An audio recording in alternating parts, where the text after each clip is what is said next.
welcome to Tech Tips, everybody. I'm Amanda, and look what I got for you today. I got the DJI Osmo Pocket 4, right? Really cool. Let's look at what we got in the box. We did a little unboxing in the beginning, but as always with DJI, you get instruction manual and the stickers, and you got this cool little case. There, I'll turn it so you can see it. Osmo. And when you open it up, what we got in this kit is the 1/4-inch extender.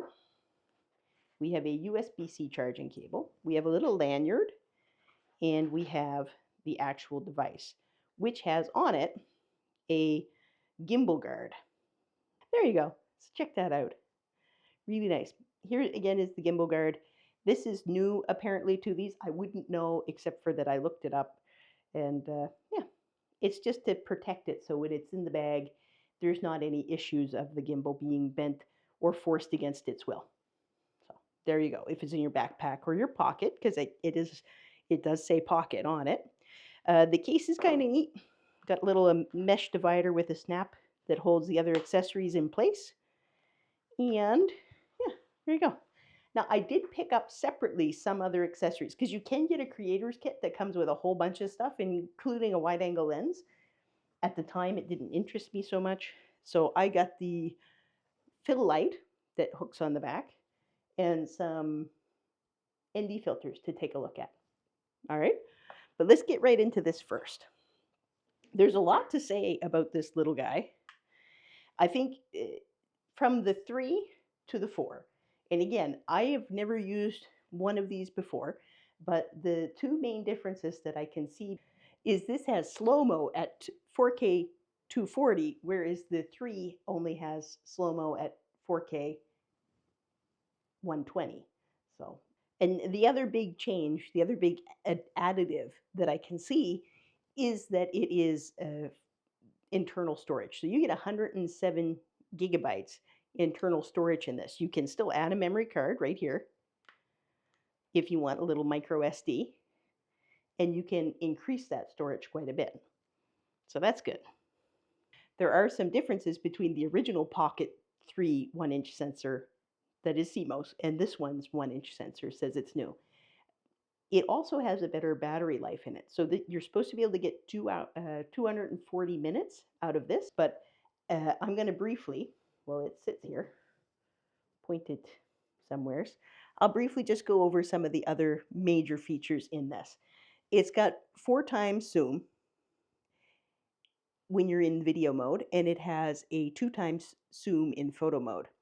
It's mostly 4K 60, but its slow-mo is up to 4K 240. You can attach DJI mic to it directly. It has a selfie face tracking mode. You can register subjects to it. You can set custom buttons on the front, right here. There's 2 buttons that are hiding underneath the screen there. It has wearable mode. It has anti-flicker mode. And for me, one of the coolest features that we're going to test in just a second is it does live streaming. How cool is that? And in photo mode, it has 37 megapixels, which is pretty good, actually. Now, I think before we do anything else, let's throw over to Jake and check out the app. Alright guys, so now we're going to go through the app. It's a MIMO app from DJI and we're going to download it right away. So go to your app store of choice and find the DJI MIMO, and then you're going to download it, press download, sign everything in and wait for it to come all the way down. If there's any software updates when it's down, just install all of those so they are ready to go. Some bug fixes are usually in there and such, so just update it as soon as you can to get all of the features that are available. Alright, so when you're done with that, we're going to go into the MIMO app. You're going to find your Osmo Pocket right there. You press connect so they can link up to each other. You want to join the network so they can communicate. Connect. Join the network.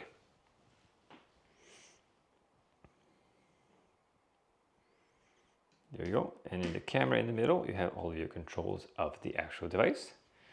Right there. For example, you can flip the screen around so you can have a selfie mode instead. You can see it right here. Hello, hello, how are you? You can set your gimbal to be how fast it's going to be. So you have fast and slow in default. So it's just how fast it tracks you and moves as you move the gimbal. You can also set your different follow modes. So if the tilt is locked, which axis is locked, so flip it over, full FPV, the camera comes with you as well. So you can see it goes all of the directions. Just follows the screen. And then follow, yeah, that follows the screen. So wherever you point the screen or point the device, it'll follow. And then tilt lock this, it stays horizontal all the time, so you can run around and have it very super stable. So that's a very good thing to have in here. Nice to have it in the app as well. Super smooth. Oh my goodness, I don't have to shave anymore. You can slim the face, it looks like. Does it work? Bigger eyes, is that what that is? It is. Goodness gracious.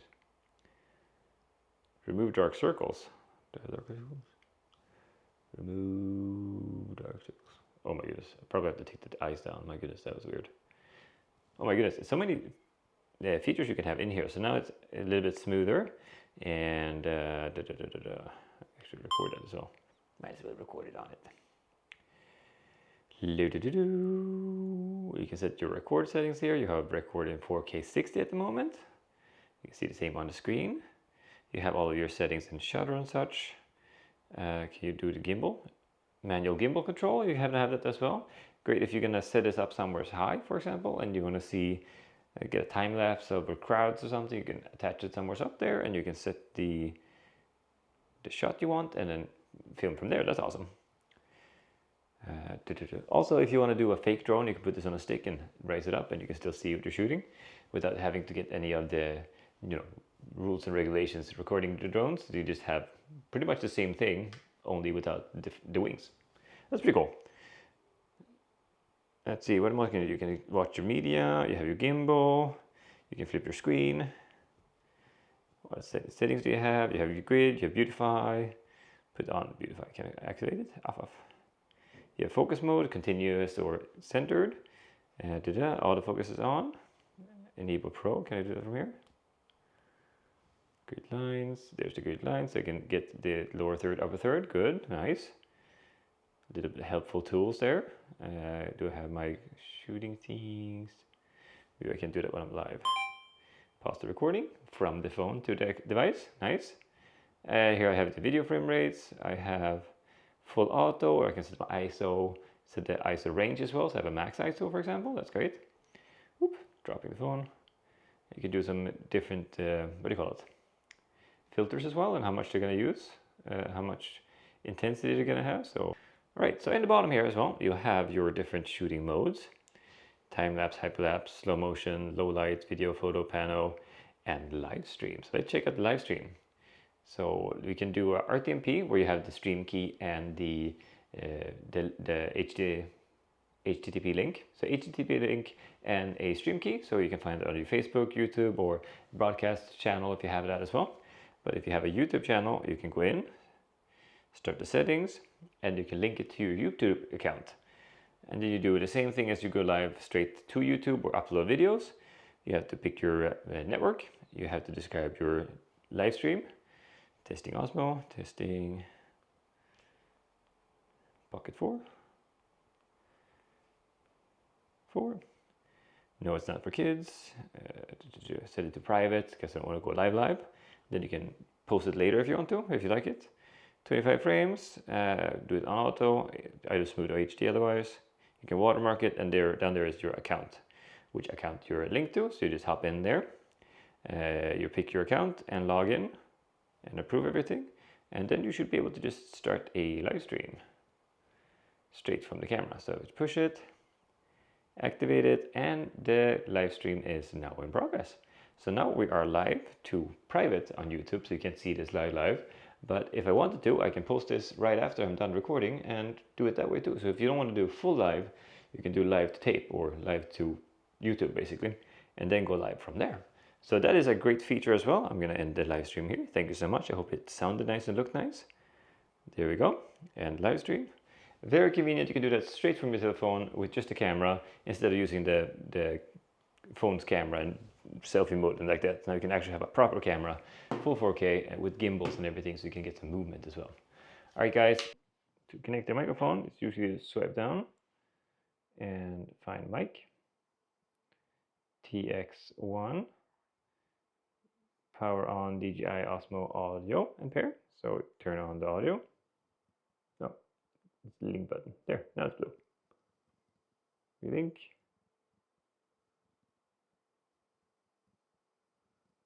And hold it in. Now it's linking, syncing.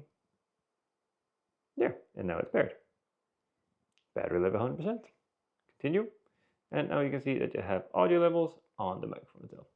And that's how easy it is to link up one of these. Make sure it's blue. Hold it in until it blinks and starts syncing. Have it activated for syncing in the camera itself. And then you're good to go. Now my microphone is wirelessly connected straight to this without any extra connectors. All right, guys, that is the app. I will see you guys in the next test. So let's hop in. All right, thank you, Jake, for that. That's really awesome. And there's a lot to see, actually. When I connect this to landscape mode, I'm getting the full 4K, but in portrait mode, I'm only getting 3K. So that's something that you might want to know about before you go out shooting. Oh, my screen. So if I turn it on, well, the screen is flipped, by the way. If I use this button to turn it on, then I can use it in this orientation and then flip it to that orientation. So then it's auto-rotating with the screen, but then shutting off. So there's some things I think we need to take into the field and test out. But I wanted to show you. We were in New York last week, and we're on our way to Denmark this week to go to Legoland. And so while I was in New York, in B&H, we had already just received this the day that we had left. It actually came while we were on our way to the airplane, and it waited for us at the post office. But we picked up this to test against it while we were in New York. Also because I had to get the bag. I needed something small enough to buy to get a little cute B&H bag. But let's check this out. I just want to show you because I'm going to do this review separately, but together. So we're going to have a separate episode for this guy. But I just want to show you first. These things are carbon copies. So this is the Extra Muse. The bags, look at the bags. They're almost identical. Do you see?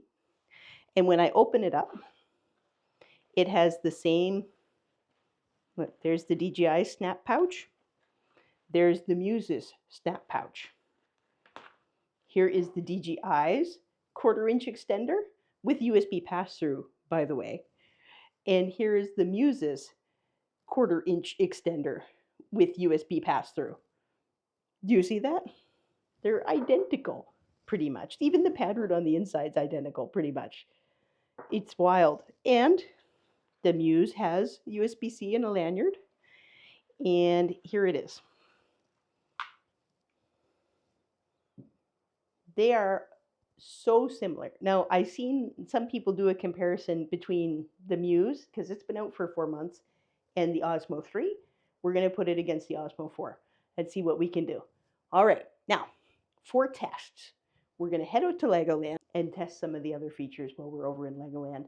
I'll give you my final thoughts from there, and let's head out to the field. Take a look at the tests. All right, I am here at the Lego house. We are testing the Osmo Pocket 4, and I have an assistant helping me today with the Extra Muse. We're going to do these in 2 separate episodes, but we're also going to do a little bit of side-by-side. So here's my guest tester. Me! And me is Olivia! Yeah, this is Linus and Christopher's sister. All right, Olivia, let's go. Let's go!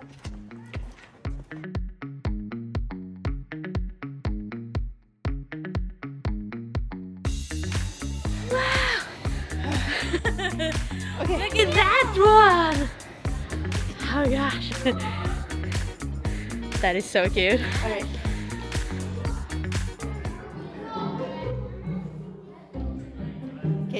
Is her camera picking me up? I think so. Hold it like this so you see the screen. All right, we're just gonna dance. Do, do, do, do, do, do, do.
All right.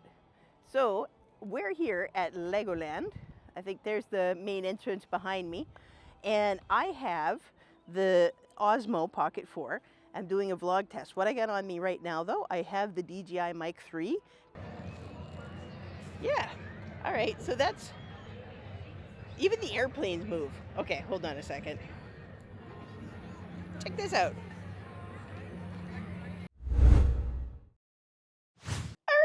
That was a lot of fun. And thank you again, Olivia, so much for helping me because I couldn't do everything together at once with both. Well, I did in some places, but it's a lot easier having somebody else holding one of the cameras. And yeah, let's get into the Pocket. First, this is the Pocket episode. So I just want to highlight a couple of things. So you guys got to see some of the footage from Legoland and you got to see the vlogging. And I do have to say that the mics in the three different directions or the multiple mic locations on the device really did help as the camera spun around. I don't know if you can see, we'll put that clip up right here, right now, so you can see it. I'm talking to the camera, then I spin, and you can actually hear it change slightly, but very little. It's super, super cool.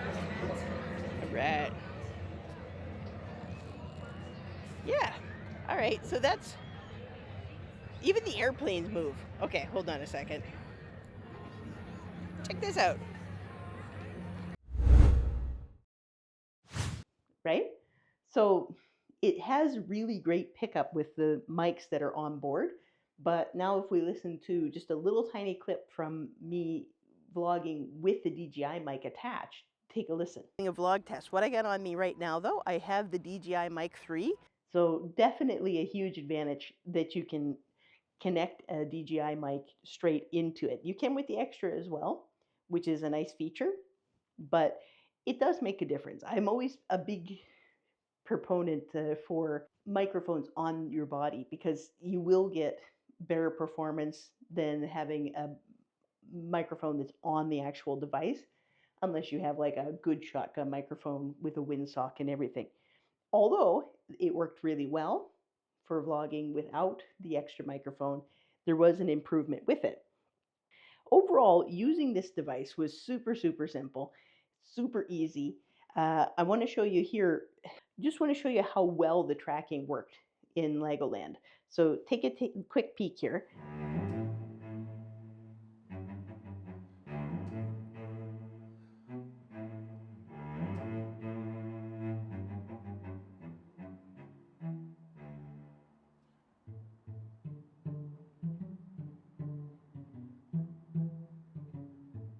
Now, in the park, there were two parts of the tracking that we didn't miss. This was the follow focus tracking, but you do have kind of a cinematic tracking as well. It's called dynamic framing, and you have spotlight tracking.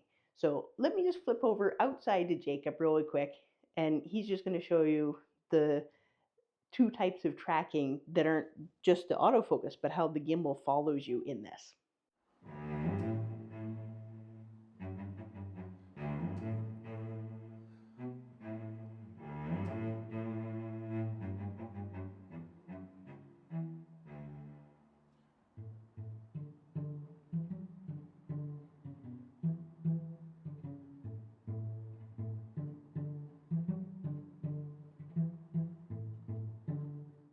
And of course, check out how the gimbal actually works. I think that it's so nice compared to having just an action camera on a stick, on a selfie stick. This really does add an awful lot of value to it in what you can get out of it. But also, it's a smaller footprint, I think, than the chunkier full size action cameras. But here, just check out the different ways that the gimbal works. Follow mode. They don't follow so much. They sort of go with my movement. Do you see them how they move? Yeah. So that's follow mode. And if I put them, can you see the menu? Now if I put them in, oh, one over, tilt lock. So you can see in tilt lock, they don't tilt so much.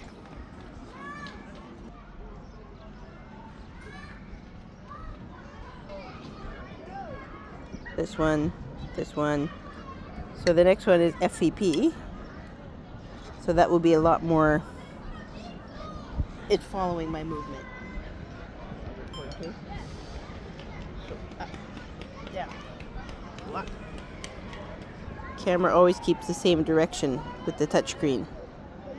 Interesting. Oh, it's like little birds. Look, watch them.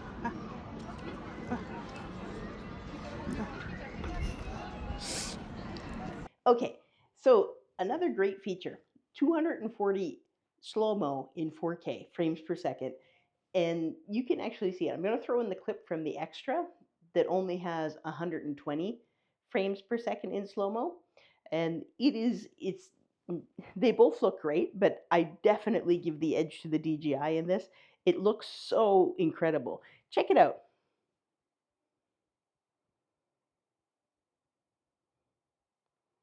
Another one of the great modes that you get with both of these cameras, and I was the most impressed, biggest selling point for me was this, how absolutely clean the low light was in this.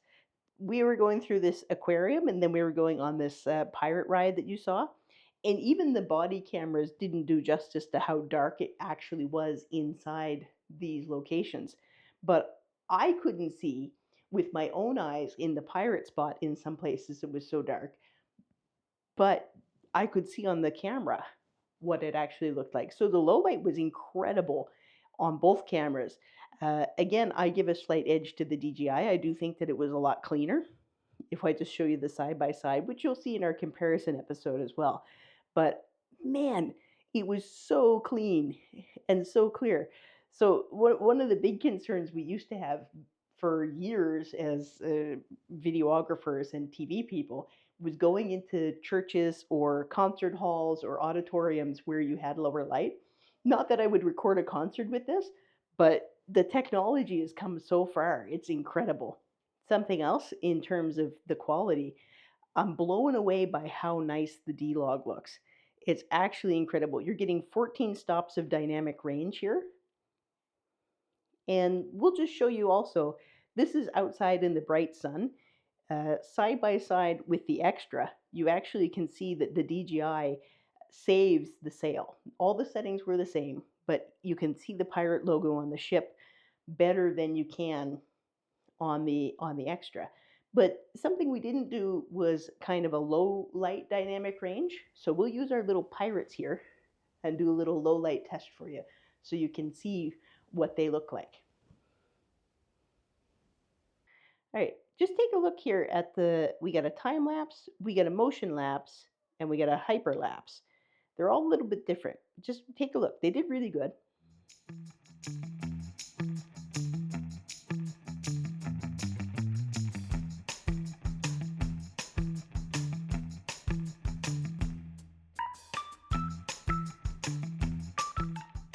But one thing is, we take a freeze frame here from the hyperlapse, and again, I'll show you the muse alongside of it. In the dark spots, in the shadows, grabbed way more details and brightened up the shadows a lot more than the extra did.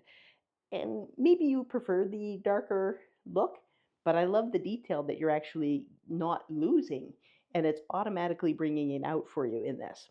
All right, so let's look at the battery life and check out how long we have on battery life here.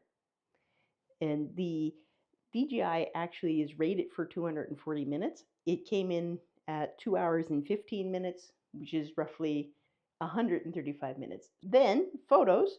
So you have all kinds of different things. You have different settings for panorama. So we did a couple of panos in Legoland and stuck it in right with the Lego, and it turned out really good. But you also have raw photos, 37 megapixel photos from the DJI, and you can actually crop in and recover an awful lot of detail. Check this out. So I'm editing these two photos, and look how nice they turn out. Now, I couldn't lean in all the way to get close. This is a massive diorama that they have, so I just took two parts of the city. But you can see how nice they look, actually, and how much detail you get in them. Something else that we didn't show out in the field that we missed, and that is gesture control. So I'm going to throw this outside to Jake really quick. So Jake is outside. He's going to do the wave gesture and the V symbol gesture. Check it out.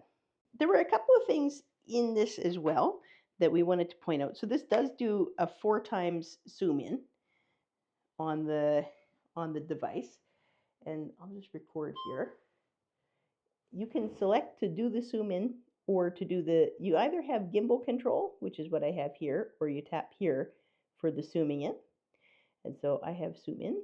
Oh, I should have done gimbal control first and actually got my guy in shot here. There's my little Lego man guy. Check that out. Yeah, and then I'll go back to my zoom. You can't see it now, but it's recording on the thing. There's out to 1. There's all the way into 4. 4 times zoom, and that's at 4K 60. And that's kind of a neat little setting that you got there. Another nice little addition that you have on the camera is a light. So this light here has, I believe it has a couple different modes on it, but it is not compatible with the extra. Oh, it should be on first. Get on there. There we go. Check that out. I'm over here. There I am. So you get a nice fill light that you can get with these, and it really does add an awful lot, especially if you're out in a darker scenario. We were having so much fun at Legoland, I did forget to test it. It has 3 levels of brightness. The gimbal's hating me for holding it. And 3 different colors. So you get like daylight, warm, probably that looks like almost 30 or 28, and that's 32 for sure. Yeah, check it out, 32, because it matches all the other lights here pretty perfectly. Hello. But I also have, let's see, I'll take that off. It hates when I grab it. It's like, what are you doing to me? Stop it. There we go. We have these ND filters as well, and they are magnetic. They do work on the extra as well, I believe, because it also has a magnetic thing. So you can strap those on. We had so much fun at the park that we didn't even bother to play with these. I totally had them with me and completely forgot about them. So again, I have never used cameras like this before. In all the years that I've had things, we've had action cameras, we've had gimbals, but we never had an action camera on a gimbal. And originally I kind of thought they were gimmicky and I stayed away from them. But I gotta be honest, these things are so packed full of features that they may be the new action cameras that we invest in more than the other kind, because they really handle a lot. And they're awful fun to play with. They fit the name. They really do fit in your pocket, especially if you get the gimbal guard, which again only comes with the 4 at the moment, the Osmo Pocket 4. But you're getting onboard storage of 107 gigs. You're getting the 4K 60. You're getting 4K uh, 100, no, sorry, 4K 240 in slow-mo. And you have all these other features that are on board with it. And I absolutely love it. I think that this is probably one of my favorite new toys to play with. And we'll be using it a lot in the future for B-rolls, for just having it out in the field when we do our backpack tests. And there's supposed to be a Pro coming out soon of this one. There's rumors of it. I don't know if it's 100% confirmed or not, but if it comes out, we'll definitely test that as well. One more thing, I know I mentioned it before, but I just want to show you the video in 3K. So that's when you do turn it into portrait mode. And also, everything settings-wise, super, what do you call it? Super intuitive for how you use it. So there we are in portrait mode. If you want to get on portrait mode, also you can do it with the screen. Hold on. Oh, I turned it off by accident. But you can power it on. And the only thing with this is that in the portrait mode, you only get 3K. It's a small price to pay. You are getting that different crop in the 9:16 instead of the 16:9. Yeah. Still super convenient, and you can live stream straight to your YouTube with it, or other platforms as well if you get the stream key.